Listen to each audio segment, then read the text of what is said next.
हाथ से करें फिर आप अपने पार्टनर के साथ करें। तो ऐसा आप रेगुलर बेसिस पे ना करें, कभी-कभार कर सकते हैं, जब आपको स्पेशल बनाना है उस समय कर सकते हैं, ठीक है? तो इस तरीके से आप कर सकते हैं या फिर आप बहुत टाइम के बाद मिल रहे हैं तो भी आप कर सकते हैं, ठीक है? तो ऐसा आपके ऊपर प्रेशर नहीं होना चाहिए कि पहले हाथ से करना ही है उसके बाद ही आप करने के लिए जाएँगे। एक और अगर आप अपने पार्टनर के साथ रिलेशन बनाने जा रहे हैं, तो उससे पहले अगर आप हाथ से कर लेते हैं तो क्या होगा? मतलब क्या ये सेफ है या फिर कोई प्रॉब्लम हो सकती है?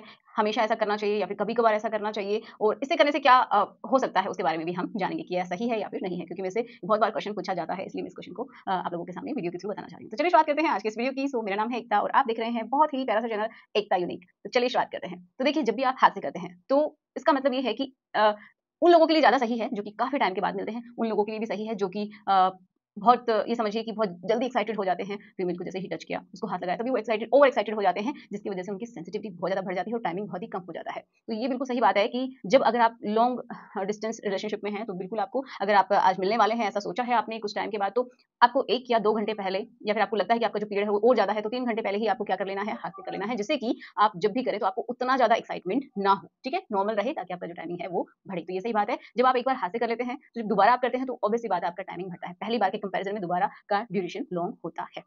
ठीक है? अब देखिए आपकी बॉडी पे क्या इफ़ेक्ट होता है, आपके माइंड के क्या ऊपर क्या इफ़ेक्ट होता है। अगर आप ऐसा कंटिन्यू कर रहे हैं कि जब भी आपको रिलेशन बनाना है तो उससे पहले आप हाथ से कर रहे हैं, तो ये क्या होता है एक पैटर्न बन जाता है साइकोलॉजिकल कि आपके माइंड में ये छप जाता है कि अगर आपने हाथ से नहीं किया तो आपका टाइमिंग कम हो जाएगा। चाहे वो एक्चुअल में हो या ना हो लेकिन ऐसा आपको फ़ील होने लग जाता है। तो आप के लिए यही सजेशन होगा कि आप रेगुलर बेसिस पे ये ना करें कि आप पहले हाथ से करें फिर आप अपने पार्टनर के साथ करें। तो ऐसा आप रेगुलर बेसिस पे ना करें, कभी-कभार कर सकते हैं, जब आपको स्पेशल बनाना है उस समय कर सकते हैं, ठीक है? तो इस तरीके से आप कर सकते हैं या फिर आप बहुत टाइम के बाद मिल रहे हैं तो भी आप कर सकते हैं।